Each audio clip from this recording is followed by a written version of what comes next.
BTMreview.com here with the Behind the Mask podcast, old school. It's been a little while. I'm Aaron. I got Riverman, and we got Zach. How's it going? What's up, man? It's been a while. Yeah, as you guys know or don't know, I don't know if you guys listen to all the podcasts. Me and Zach do the Retro Rampage podcast. He's never really joined us for a podcast like this, but he's more than qualified, I assure you, just as much as everybody out there is qualified to do what we fucking do. I wouldn't call myself qualified, but okay. Well, you are a hater. Yeah. But yeah, anyway, so this is very exciting because it's Halloween time. I love doing these just straight up podcasts, talking about movies, talking about directors. It's been a little while. I'd like to do them a little bit more on a regular basis because we've been doing the Walking Dead podcast, and we do that every single year. And not to get on that tirade too long, but I just want to say it's good to do something that doesn't feel forced. Uh-huh. But something we want to put a gun in our mouth after watching. Yeah, well, don't speak too soon, River. That's true. Because, I can't spoil anything. Because let's bring up the man of the hour, Eli Roth. This podcast, it's funny. We're talking about Eli Roth because, well, it makes sense for a number of reasons. It's Halloween, and B, the guy disappears for a fucking decade, and then he shows up, and he has two movies, all like in the same 2-week span of opening in the theater. Now, I know Green Inferno actually came out on Blu-ray like last year in other territories, but here they came out like wham bam right back to back. So we're going to talk about the Green Inferno, and we're going to talk about Knock Knock starring Ted. He does that TV show too. Anybody watch that? Oh, what's that? Fucking Hemlock Grove. Oh yeah, okay. That fucking shit sucks. It's horrible. It's I haven't watched. We talked about it. Like, didn't we talk about that? Or Aaron? A year or two back, I think. Yeah, we brought it up. We all watched it. Yeah, I think I remember that. Yeah, it's a shitty piece of shitty. But anyway, we're going to start with Cannibal Holocaust. Cannibal Holocaust. That's a joke in itself. We're going to talk about the Green Inferno just because it came first. So we'll go in order here. Now, the Green Inferno was already really notorious just because I don't think it was trying to hide the fact that it was heavily influenced by Cannibal Holocaust. Obviously taking the name from the documentary within the Cannibal Holocaust movie. Yep. What are your guys' opinions? I mean, I was reading the reviews first, and they were kind of split. You know, some people loved it, and some people were like, oh, it's fucking weak, man. The violence is blah, blah, or I hate Eli Roth's dialogue. I kind of see where everybody was coming from on both sides, I guess. But. Well, the violence actually wasn't too bad because, I mean, two of those killings with the bigger black guy and then the stoner guy were actually pretty cool, and I thought they made up for, with the gore and everything, but just the fact that the acting was so horrible and the natives look like total dog shit. I mean, there's a lot of problems with this movie, in my opinion. They look like they went to a fucking Halloween store and got did up, man. Yeah, I actually liked the way they looked. They really? Looked like they were, the red. I thought it was kind of interesting. It just looked a little too neat.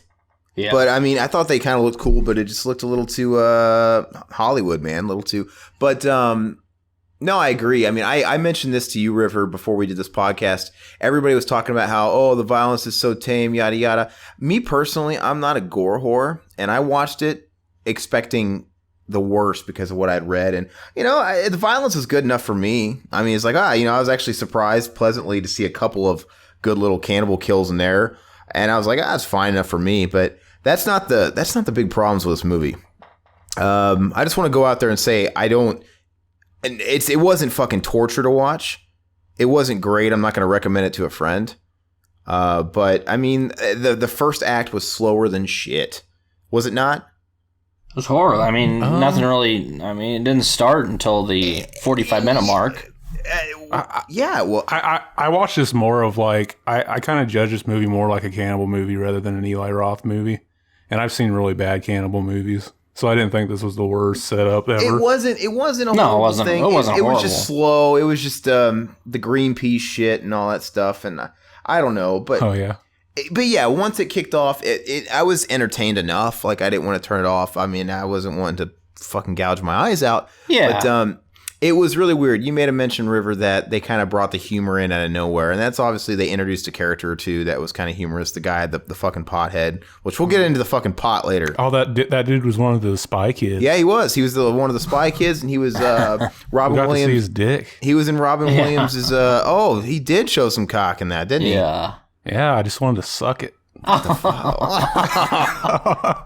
Oh, okay. That's for another podcast. We just pulled in the homosexual demographic. We had somebody come out on air. Yeah, I thought I shunned all those people away a long time ago, but I guess not. Yeah. But anyway, so, I want to talk about. We'll go ahead and just kind of talk about the good stuff first. Actually, let's talk about the positive stuff. Now as much as I hate the fact, the star of the movie is both the star of this and Knock Knock, and then I came to find out that's Eli Roth's wife. So we have another Sherry Moon zombie on our hands. Yeah, that's what I was gonna say. I wonder if he's gonna be like. She's gonna be in every fucking thing now. But on the small plus side, she's a better actress than Sherry Moon Zombie. Not as good looking, I don't think. Dude, Sherry Moon Zombie used to be attractive, but she's looking pretty fucking beat these days. That's all right. She's looking a little tired. She's looking a little used. But that's okay, though. But anyway, so I didn't mind her acting. I thought the acting was solid enough. Oh. I've seen so much fucking worse. I'm trying to look at it on a broad scale. You understand me? The worst actor in this movie, I thought, was her friend at the beginning. Yeah, no, she really was. Her friend was the worst. But you know what? The main players, the douchebag. You always have to have that douchebag that's got an ulterior motive. You always have to have your fucking Paul Alejandro, or whatever his name is. Yeah, you always have to have. He's a horrible actor, I thought. Well, they're solid enough. I mean, to look at this kind of movie, my standards are set a different way. They really are. But my standards are as how was this movie in the theaters? I mean, acting wise, I mean it's laughable. This is a straight to DVD movie, in my opinion. No, I wouldn't. It was in most territories. I don't know. Yeah, the girl that I mentioned was the worst actor. She actually has a career. Like I think she's a singer or something. Well, she should stick to that. But but whatever. I mean, to me, it was good enough, man. There's a lot of horror movies out there that I love a lot more that have way fucking worse acting. So it is what it is. It does the job.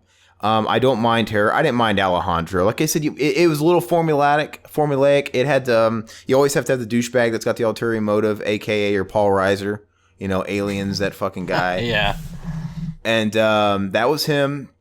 As far as plot, I don't know. So basically, those cannibals thought that they were part of the group that was going to fucking tear down their jungle, right? Yeah. Now, fair enough. Pretty they all much get locked up. Well, I don't even know if they knew that. I just think they just were cannibals. They just assumed. Yeah. They just assumed they did. I assume that's why. Because usually they always set it up to where the guy, like the people coming in, usually do the villagers wrong before they actually start killing people, and this was a little different. And I hate it. I mean, it was a lot of formula going on here. Like you said, we had our Paul Reiser guy. The whole little kid and the whistle. I mean, that's very cliche too. I'm going to bond with a fucking kid, and he's going to help us. I mean, you see that a mile away. That little kid actually happened in another one. It probably did. I don't think there's anything original in any of these Cannibal movies. Ferox, I think. Is that how you pronounce it, Ferox? Yeah. Okay. Yeah, I think so. I don't know why. That's how the Canadian Ferox guy said.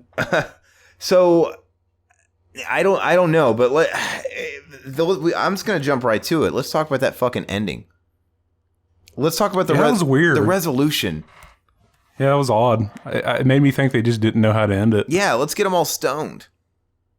Oh, that was awesome. Oh God. Dude, this is a freaking horror comedy, seriously. Like, this is a movie where they trick the freaking villagers by putting weed in somebody's stomach. And then they light them up, and then okay, but that one dime bag or whatever he had cooked. They cooked that one dime bag with that one body, the one chick that shit her pants. Yeah, or she shit all over the cage, not in her pants. That's fucking gross, dude. That scene kind of made me queasy, dude, because it was making all the fart noises. And you get that was pretty. And it literally, I felt like I could smell it, like I was there. It really brought me in the movie. Oh, you know what made me like the scene that made me laugh my ass off was whenever whenever they're flying and then like they start going down and the dude throws up and it splats in his face. The token friend, yeah. Yeah. That was awesome. The token friend zone guy. Mm-hmm. He was trying to get with it. But he was the least hateable character and he dies the worst way. Because he's the one you want to. He's the one you would like in real life. Oh, he's such a good oaf, lovable guy. But no, there's also the part where after he gets him stoned. First of all, like I said, a dime bag cooked with one whole human got them all fucking ripped out of their mind. They were falling out of trees. Yeah, which is stupid. Like, give me a break. And I knew it was coming too. I knew that joke was going to come where they start biting at him. He goes, "Oh, they got the munchies." Yeah, they got the munchies. Yeah. They got the munchies. Well, he's fucking eating them. So dumb. Dumb. It's actually funnier in hindsight now that we're fucking talking about it than it was in the movie. But well, the movie wasn't a comedy, and only for about 20 minutes, and then it went back to serious. It tried to, at least. Yeah, it was kind of like tonally challenged in a couple of places. Yeah, it's kind of like how Cabin Fever was too, with the pancakes kid and stuff. Yeah, for sure. Fucking kid that fucking bit him. The little Joe Dirt. Hey, it's the party man. Fucking party man. Yeah. Grab a food That's my favorite party. character in that movie. No, but man, so the very ending, so that was also very cliche, very Formula 2, though, how she survived, and of course, is there anybody else in there? The whole Night of the Living Dead. Nope. And leaving that other guy, the dick. You leave the asshole. Yeah, he was a douchebag, so. Yeah, but that happens in every single movie. And there was movie. like a flashback or something with, what was that, a dream or something? Dream sequence? Yeah, that was the weird part. That was... What dream? What are we talking about here? Like she has a dream where he's like, "Oh, I made it," and then she has teeth or something. Okay, that was fucking weird as shit. Dumb. Yeah, but I get it. She left him, but the thing is she did exactly what he did. She did what made him such a fucking scumbag. Yeah. She decided not to exploit what really happened. Well, sorry, she did exploit, but she decided not to actually say, hey, these people were bad people. She fucking did what that asshole wanted to do and said, hey, they were good people. We saved, whatever. I want all this credibility, and it was a good cause. So I don't know why her character changed all of a sudden. Yeah, I was thinking like she didn't want like people to go there and find him is why she was lying or something. Did you?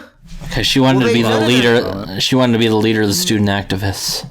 That's not how I took it at all, because they were going to fucking bulldoze, remember? They were going to go in there and tear it apart. That's why they asked, is anybody in there? They're just going to go in and fucking tear ass. No, I think she said that because that's what he was going to do, man. He was going to go home, make a bunch of shit. He just wanted notoriety. That's all he fucking wanted. And he was willing to fucking sacrifice everybody to do exactly what she did. And she turned around and did it. And that totally went against what her character was. But anyway, the little twist, I guess you want to call it, is she goes back and there's that little phone call at the end or whatever. Yeah. And it's from her sister, or the guy's sister. And I think he's alive. Yeah, like on fucking Google Earth or something. Yeah. Yeah, just found him on Google Earth. That's some good ass Google Earth, man. I mean, he wasn't in the cage, so did he get away or something? I don't know. It's like, that's what I'm saying. He would have got fucking bulldozed. I mean, I thought they went in there. Yeah. That part's all kind of confusing. But what's that guy? How would Google Earth even have decent photos of that? I mean, it's not like they're going in there. I don't think it would go down that far.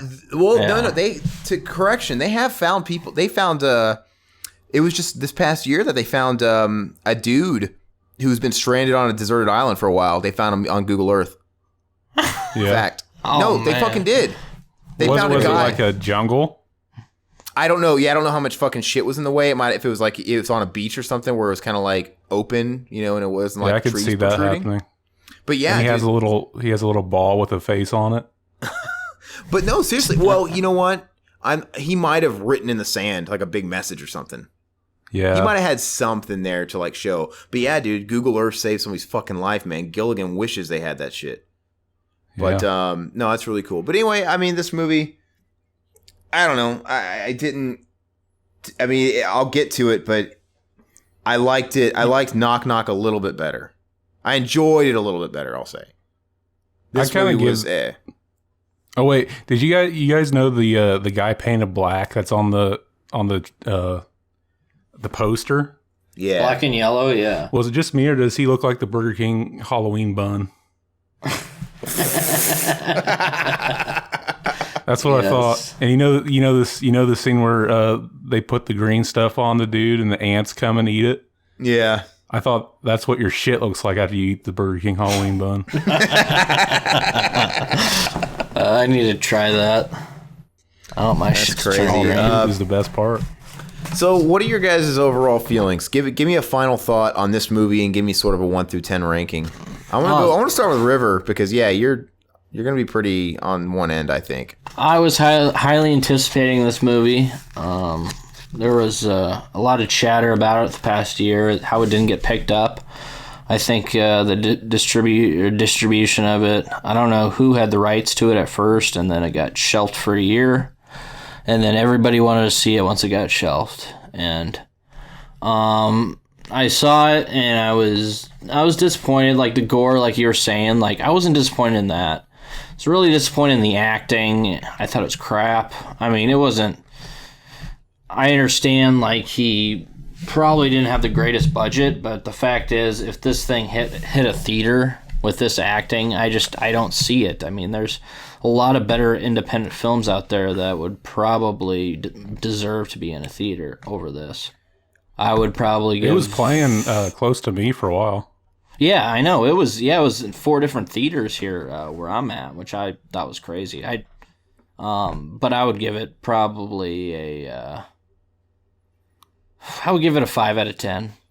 Would be my... that's actually more fair than I thought you were going to be. Really? Because like you were saying, I didn't hate it. I didn't love it. I sat there and watched it, and I wouldn't say I was mildly entertained. Let's just say that. That's my... Yeah. So my opinion, straight away is, I mean, I'm pretty similar to you. The gore did not bother me. I'm not a gore whore, like I already stated. It was just fine for me. I think you meant the budget. I think I read the budget was $6 million. I might be wrong, but it wasn't huge. But look what they were working with. That doesn't mean most of that money went to the actors. Let's be real here. You think they could have got some better talent. Yeah. But yeah, so to me, like I said, it wasn't torture. What it reminded me of was, it was the kind of thing you just are flipping through the channels, and you're on Cinemax, and it happens to come on next, and you just kind of fucking watch it. It's just one of those movies where you might sit and watch it on cable one night, and you're never gonna remember it again. I mean, you're Absolutely. never gonna It's just kind of a what's the term? I mean, it's forgettable? Like a filler movie. Yeah, but it's a movie that you would pass on cable, and you might sit and watch on cable late at night. There's nothing on TV. It's just one of those.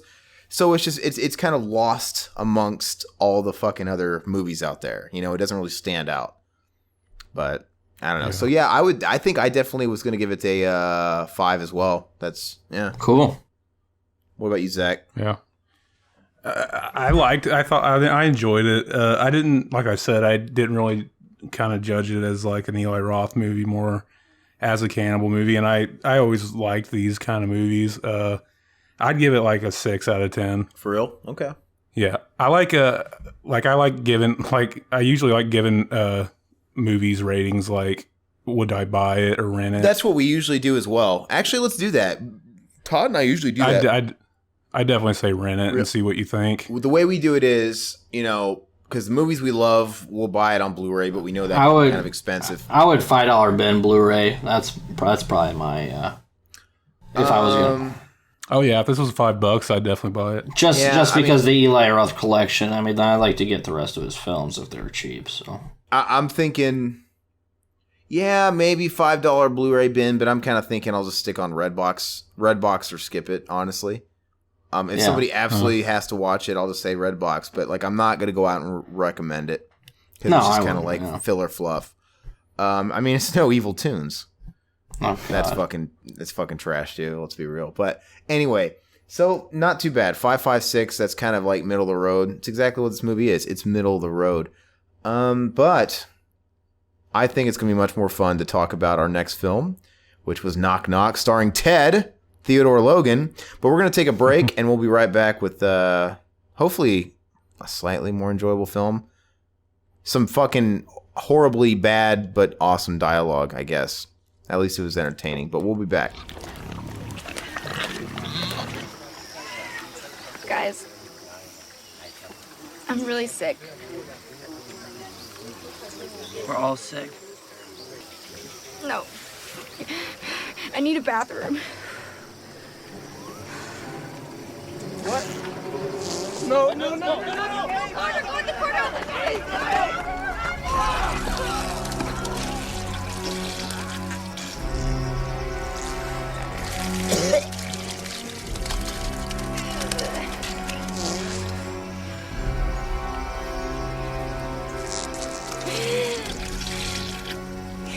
I'm so sorry. The following feature is one of the most violent films ever made. There are at least 24 scenes of barbaric torture and sadistic cruelty graphically shown. If the presentation of disgusting and repulsive subject matter upsets you, please do not view this film. When you rip off a New York mob, the only place to hide is a jungle where nobody wants to look. Come on, bitch. Where's your stud? Humiliation and mutilation were just the appetizers at this blood feast. Please let her die soon. Oh, let her die soon. And let me die soon too, please. Castration and decapitation, the main course.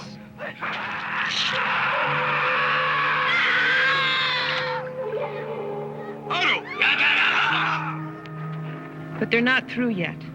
No jungle revenge is complete without a little cannibalism for dessert.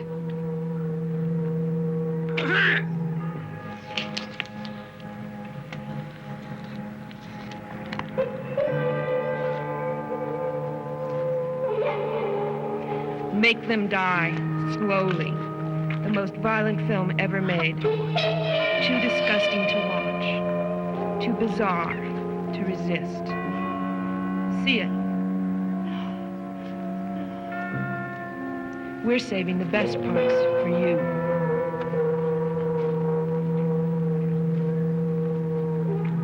Make them die slowly. Father's Day, Daddy! Kids, we said after breakfast. I want cake for breakfast. Wow. Chocolate with sprinkles. My favorite. Happy Father's Day! Open it, open it, open it. Open it. I am. I like building up the anticipation. Oh, you guys. You like it? I love it. Mwah. I love it. Thank you. Mom helped us. No, I didn't. It was all their idea. Right, kids? Right. Cake! Cake! Cake! Oh, look at that beautiful looking cake. Who did that for monster?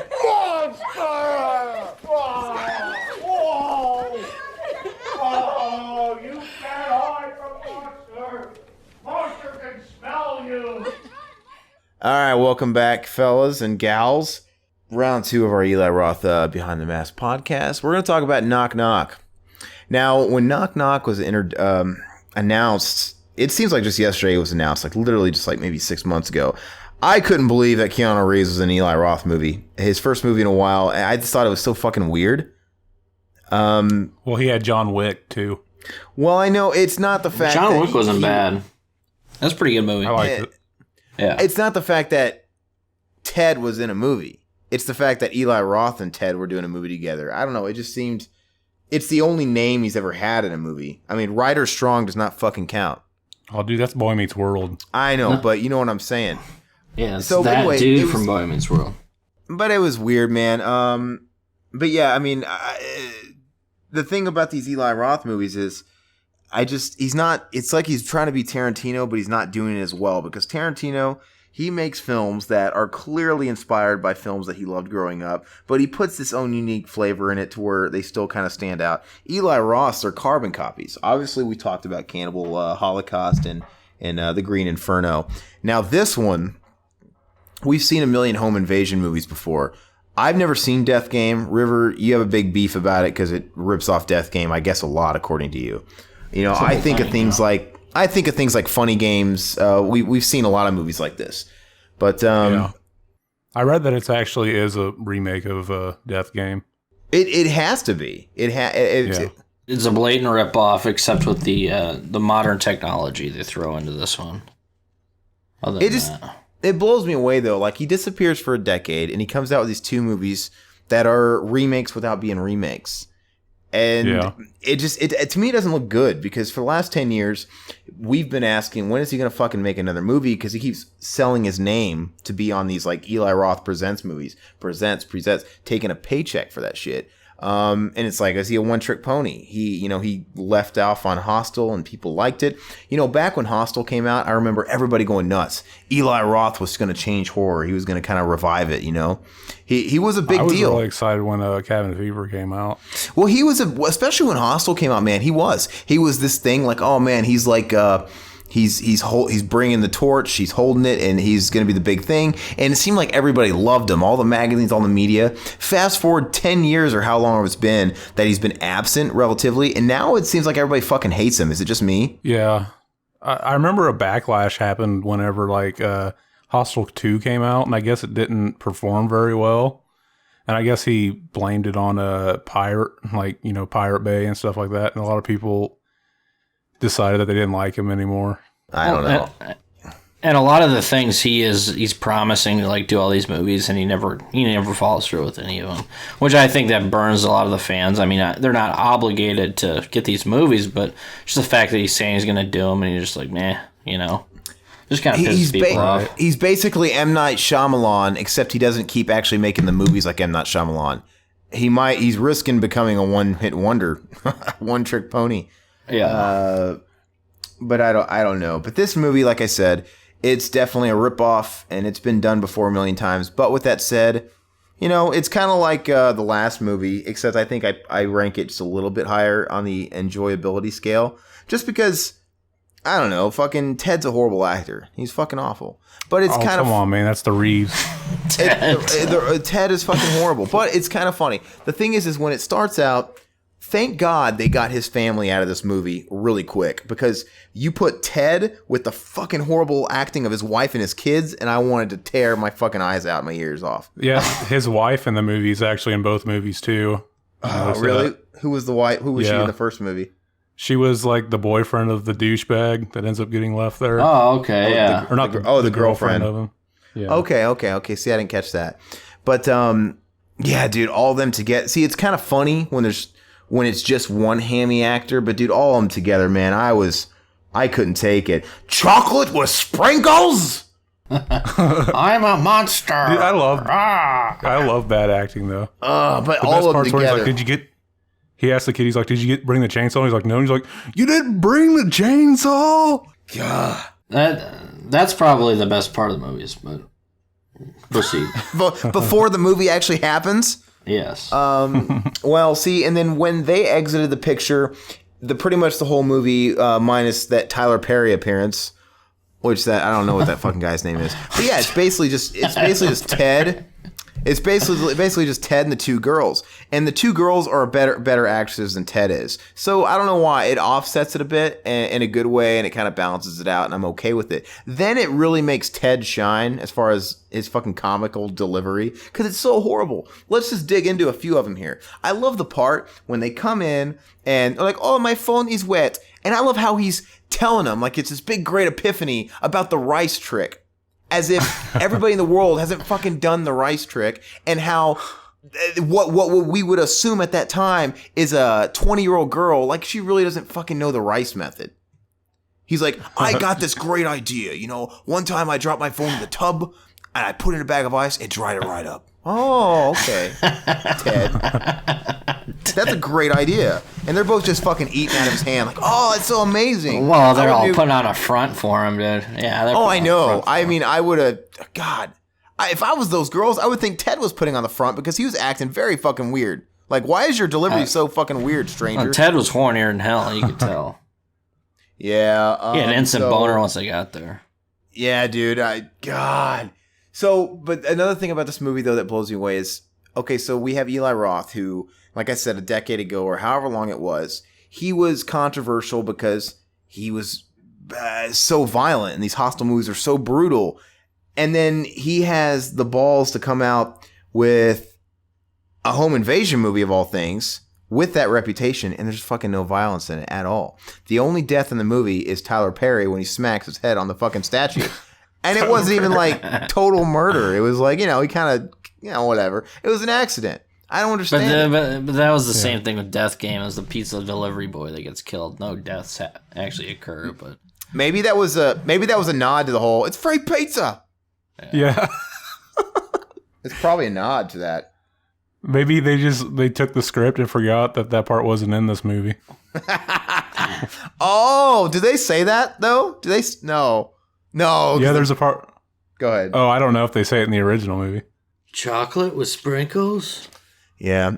So anyway, the good things about the movie. I mean, I went in. I don't watch any Keanu Reeves movies just out of my own personal beliefs because I fucking don't like him.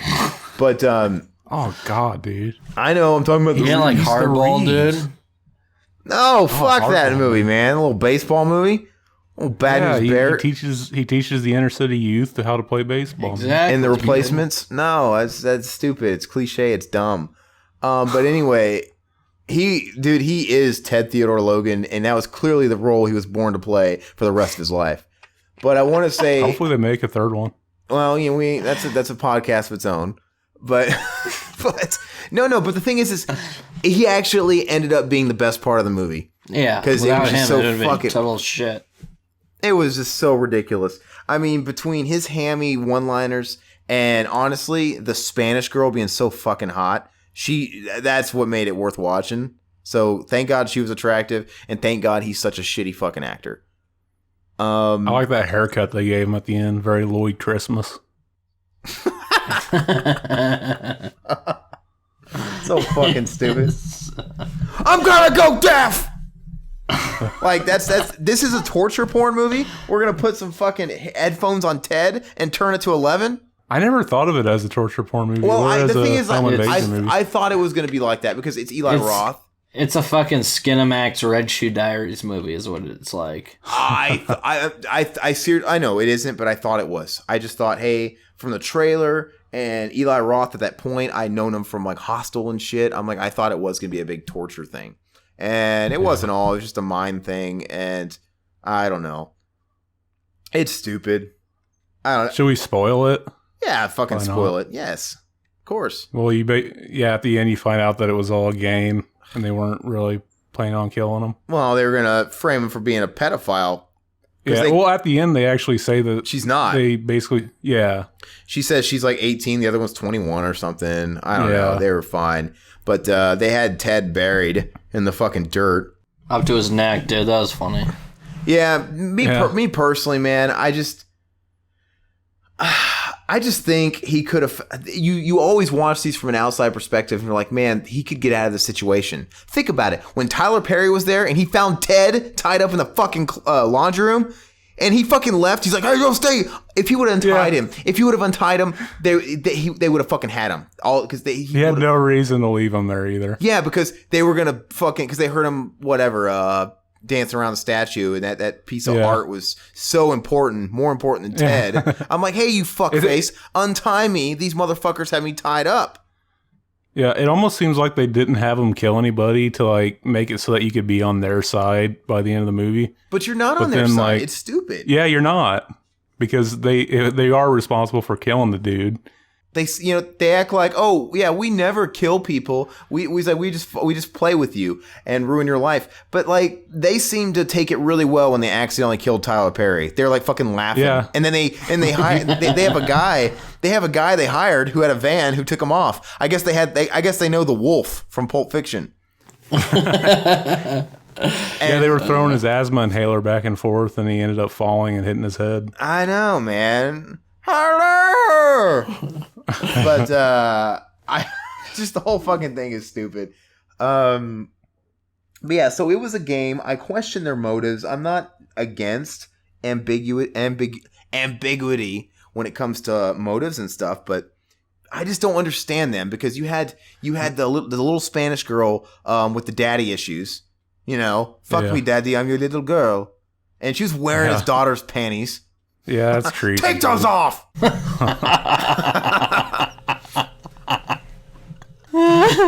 I love it.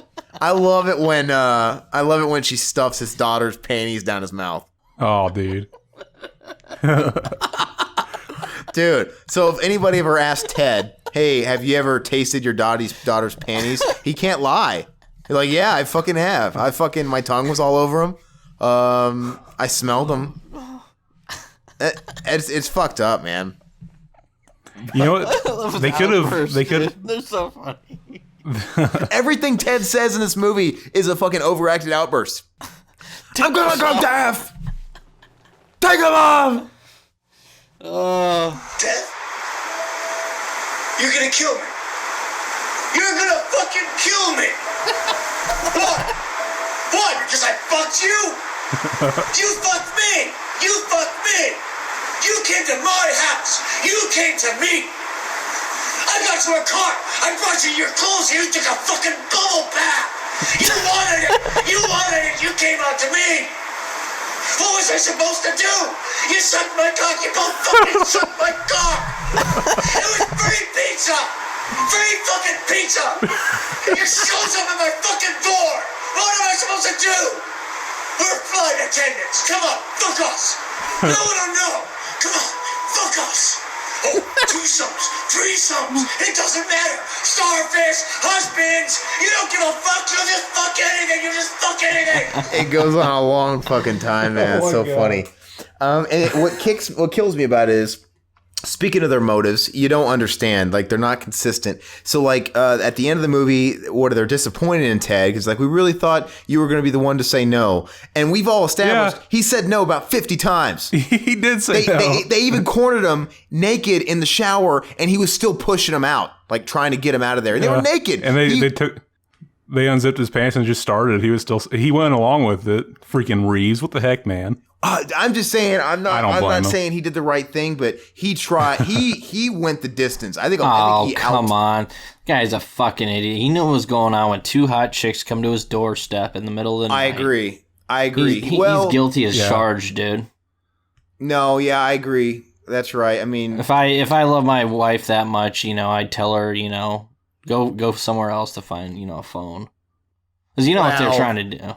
Well, I mean, okay, so let's eliminate the fact that they might be. You never know who's outside on a late night. It's like the strangers thing.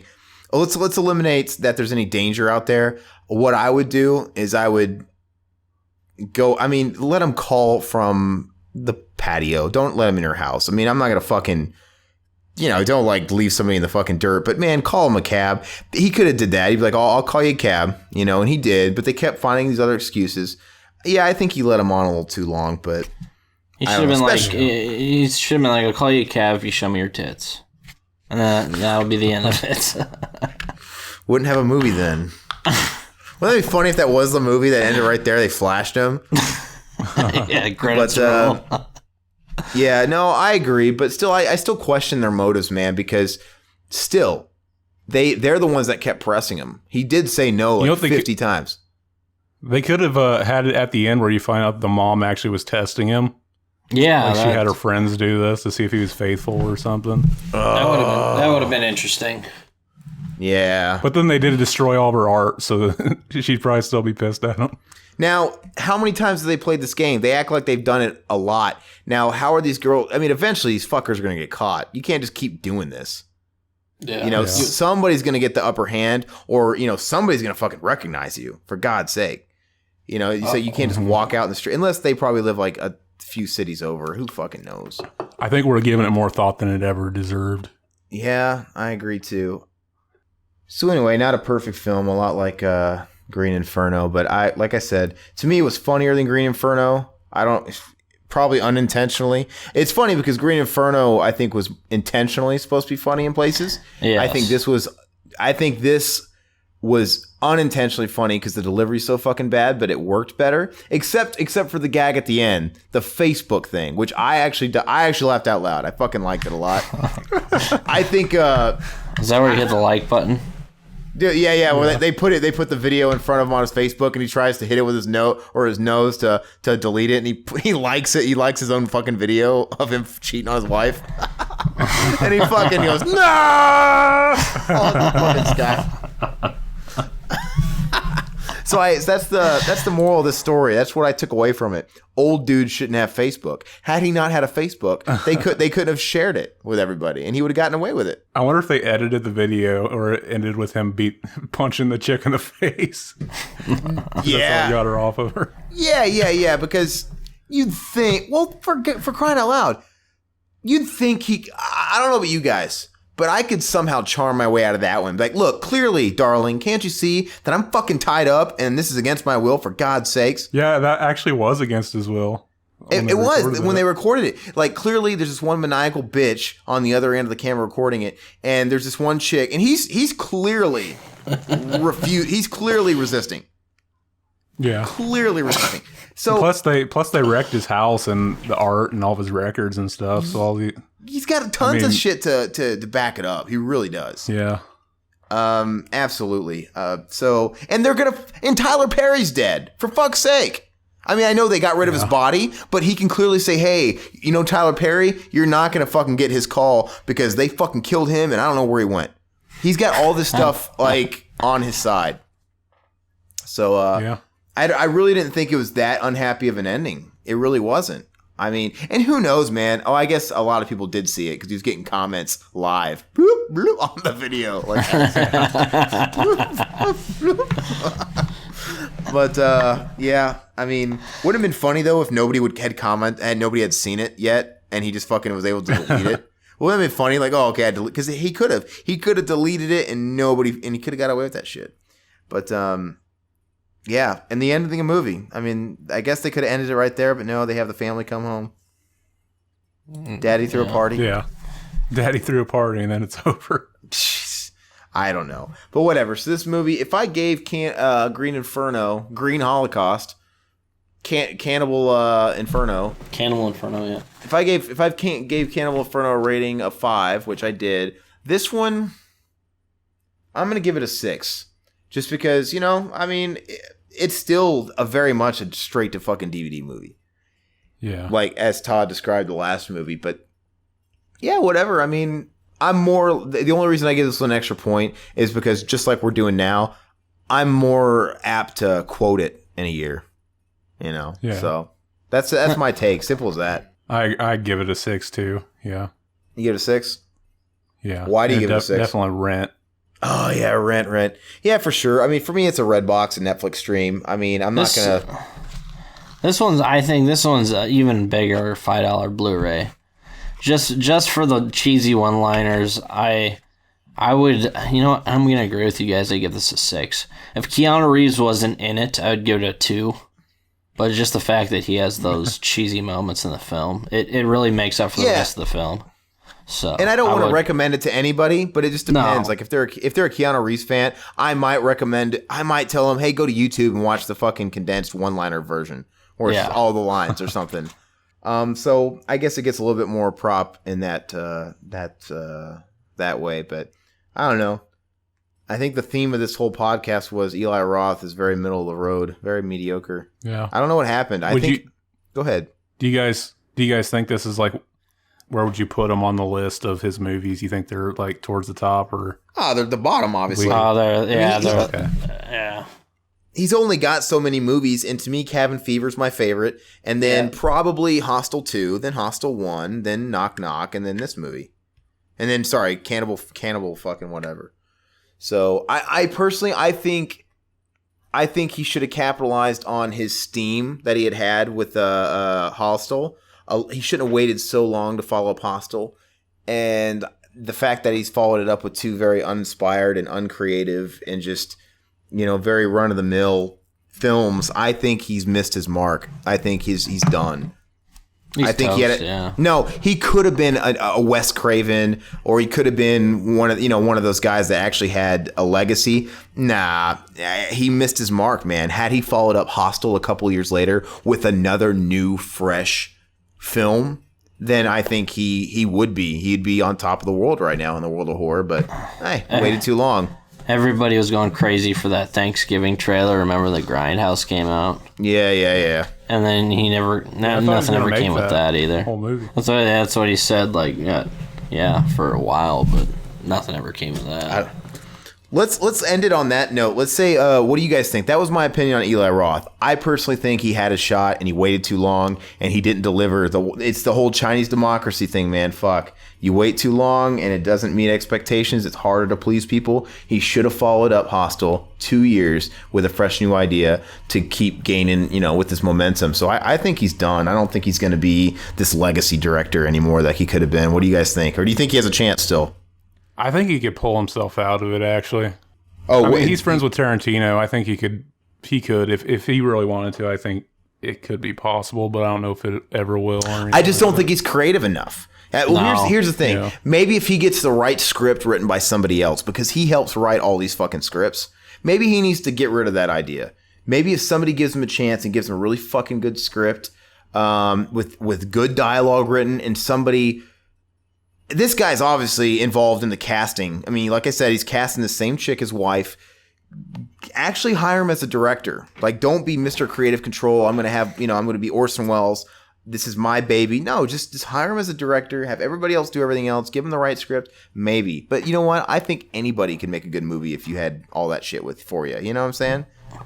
He's got the Romero syndrome. Just like Survival of the Dead and Diary of the Dead. I mean... He's not gonna. I don't see him coming back from it. Just like I don't see Romero coming back from it either.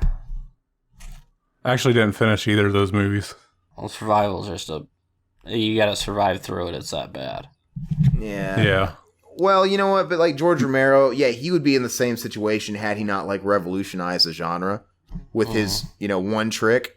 But yeah, he was a one trick pony too. I mean, I like Creepshow and what? Monkey Shines. That fucking movie sucks so fucking much, dude. It stinks. I'm gonna ban you from this fucking podcast. Oh, it's horrible. I do like Bruiser, even though everybody hates Bruiser. I like it. I thought you used to hate that movie, but no, I like it. I thought Bruiser's okay. But anyway, that's how boring. Martin. No, I don't like that movie. I like Martin. I like it. But this is how uninspired the Eli Roth stuff is we've gotten on to talk about other directors. But anyway, so to wrap it up, middle of the road films, Eli Roth, long time coming, didn't quite live up to the hype. That's all we got. Hopefully, you guys want to mention some of your favorite Cannibal movies before we end it? Man, I can't say I've seen a whole shit ton. I mean, I guess I'll just go with the cliche, Cannibal Holocaust, because it was the one that had the biggest impact on me. I watched it once. I've never watched it again because I don't feel like I have to. It made me sick, but at the same time, it wasn't just an exploitation movie because I actually enjoyed it. I thought it actually had a cool narrative, and I thought the acting was pretty good for what you would expect from a movie of that era and that budget. To be honest with you, yeah. I thought it was really well done, and not to mention the found footage kind of landmarking that. So I mean, I give it major respect, but it's not a movie I have to. It was so disgusting. Like I remember it. I don't have to. Yeah. It's not a movie I have to revisit. I really don't. You ever see like Cannibal Ferox? I didn't see the. Is that the official sequel or is it like an unofficial sequel? I think all of them are unofficial. I think the original one is called Jungle Holocaust, and then the sequel is actually Cannibal Holocaust. They have a. I did like Ferox. I mean, I like Holocaust better. I also liked. I did it on Hobo with a podcast. We talked about Cannibal Apocalypse, which I actually really like. Anthropophagus is pretty good. If you want to throw that into Cannibal, Mountain of the Cannibal Gods is pretty good too.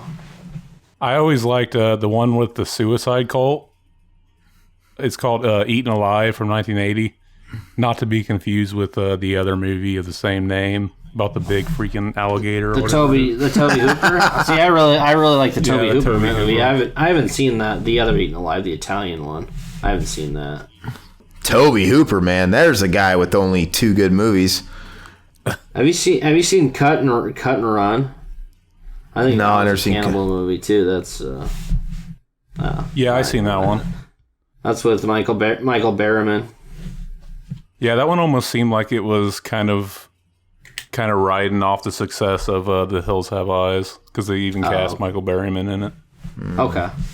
Well, anyway, on that note, maybe we should talk about some of these directors another time. We still have to do a Wes Craven fucking tribute, I guess, or yeah, thingamabobba jigger. But whatever. Eli Roth, who gives a fuck? I'm over it. Kind of over him. But that's all we got. Let us know what your favorite Cannibal movies are. Let us know if you can even name more than 3. I probably can't. And let us know if you think Eli Roth is wash up has been, or if he's still got another trick up his sleeve. And thanks guys for listening, and feel free to leave us comments on the iTunes and the YouTubes and the Facebooks and the Tweeters, and of course the website btmreview.com. Also hit us up on there if you guys ever want to write for the website, or hell, if you're even into doing these podcast things. We're always looking for people to collaborate with. And but leave us feedback. We love that stuff. We'll definitely get to it and address it on a future podcast. And let us know what you guys want to hear about. If there's any other directors or any other films, we love talking about that shit for real. So anyway, I've been Aaron. Riverman. And Zach. And your taste has been questionable. Thank you guys.